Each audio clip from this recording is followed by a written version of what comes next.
Hello, I'm Amber. And I'm Neha. We are parents of a gifted child who is on Autism Spectrum. Through our YouTube channel, we want to help parents with children on the autism spectrum learn more about autism, avoid a lot of myths that are there around autism, and provide a lot of strategies, tips, and advice that can slightly ease the parenting journey for you. All our content is very well researched, but remember that every child is unique and there is no way that this video will replace any kind of professional medical advice or intervention. If you find this video helpful, please like this and subscribe to our channel and further share it with parents of autistic children that you may know about. We will post new content every Sunday at 8 p.m. Indian Standard Time. Now in this video we are going to talk about how to make travel more easy and fun for your child with autism.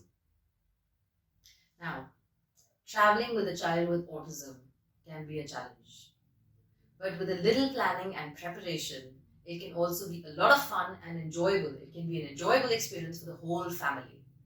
You don't have to hide yourself just because you have an autistic child. Take him out, it's important, but a little planning can always be helpful. So, since children with autism may struggle with changes in routine or new environments, so it's important to be patient and understanding. So, here are a few tips for making travel fun for your child with autism. The more important thing is to plan ahead in advance. Okay, try to maintain as much when you book a train ticket or a flight ticket or a bus ticket or whatever mode of travel you're choosing, or if you're trying to drive in your own car. Try to keep the travel schedule such so that your child's routine is affected as less as possible, especially the food routine and the sleep routine. Now, whenever you choose a seat in a we generally choose a window seat, because the view often distracts the child, and then there's always one person who's always sitting next to the child. So, which is either me or her, mostly her.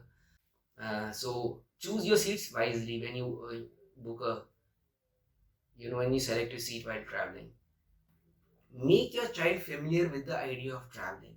Whenever you have to travel, either on a holiday or to meet the family, I start telling my child in advance that we are going to this particular place and we are going to meet these people, right? And what I have an habit of is that I created a countdown for him. Okay, we are going to this particular place after 10 days. The next day I would say, okay, after 9 days, then 8 days, then 7 days. So that also helps the child mentally prepare that yes, we are going to go somewhere, and that also helps him with the concept of waiting for the time and the waiting, basically the waiting bit, because I'm quite against it most of the time. But when he does that, I realize it is giving him some kind of help. It makes him understand the concept of actually days, the numbers, and then the reverse counting. Yes, it sort of helps him because he already knows what reverse counting is. He's done that in school. So it sort of really helps. 10 days left, 7 days left. And he starts doing it with him every morning or evening. So repetition of these things gives him that exposure to the concepts. And then we also let him know the mode of travel that we will go by. So he loves both trains and planes. So we'll tell him that, okay, we are going to this place to meet this person after so many days by train or by plane. So he is mentally prepared. And if suppose we are going to a relative, then we often, now he recognizes a lot of our relatives. But otherwise it's, you can show them their pictures also that, okay, we are going to meet this person. If we are going to a holiday, then we would, there are certain things that he may like about the place. For example, he loves the beach and the ocean. So we start showing him photos of the beach and ocean. So we give him a lot of visual cues, about that place. So he is mentally prepared and excited for that trip. Also, what we do is, I think I've heard certain parents do that is they will also use a lot of visual aids in form of pictures, videos, and even for the particular hotel, if they are going to stay, they will show them the pictures of that child of that hotel beforehand. Though we have not done that, but maybe there's also something that you can do to make your child be prepared at ease and at comfort. Then when you're traveling to a place, you can carry a picture book, of places that are of things that are related to that place. So if that place has a hill, it's a hill station, then you will show him. You can carry a book which has photos of hill stations and things that you do there, walks, long walks, snow and all. If you're going to a beach place, then the sea, the ocean, activities that you do at a beach. You can build a sand castle and in all fact, that. build a story as well. Yes. Around the whole thing, because listening to stories is another thing which they do not really like. It doesn't sound attractive to them, but if you accompany the pictures with the stories and you're telling them we're going here and then you create a story around it, I think it can help with the language as well. Yes. Again, one thing that we don't do quite often is we don't ask for special assistance. What I have seen is at airports, especially, that if you ask for assistance and let the staff there know about your child's condition, then they generally are very friendly and they are able to offer the child help in form of faster check-ins, faster security line clearances, faster immigration line clearances.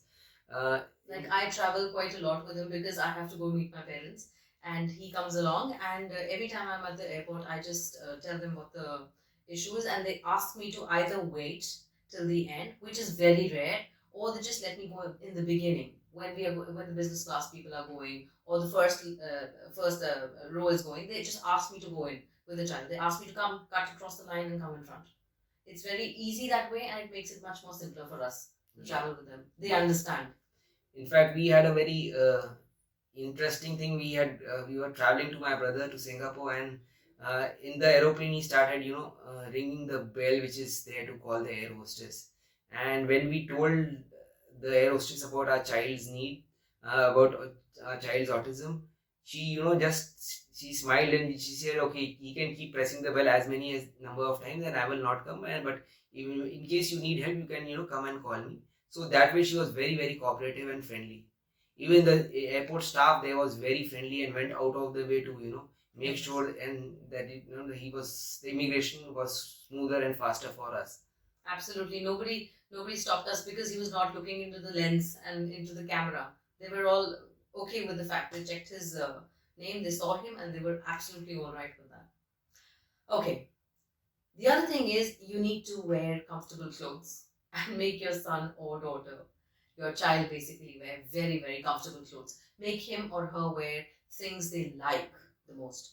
Tell them to pick and choose because they love colors, they relate with colors. So you can ask them to choose whatever they're comfortable in. Like our son, he doesn't like, he really doesn't have a thing for denim.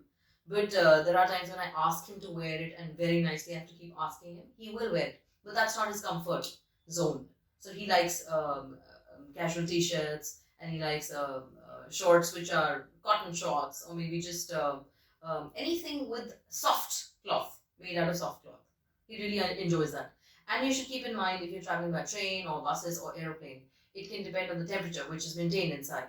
So inside the buses at the airports and inside the aeroplanes, the temperature is a little lower. It is colder. So you must carry extra clothes sometimes. And again, if you're traveling in the train and sometimes it is a little warm inside, so you must be, the child should be able to take off a layer at that time. And you should not feel, oh, I made him wear such a thick cloth and there's nothing inside.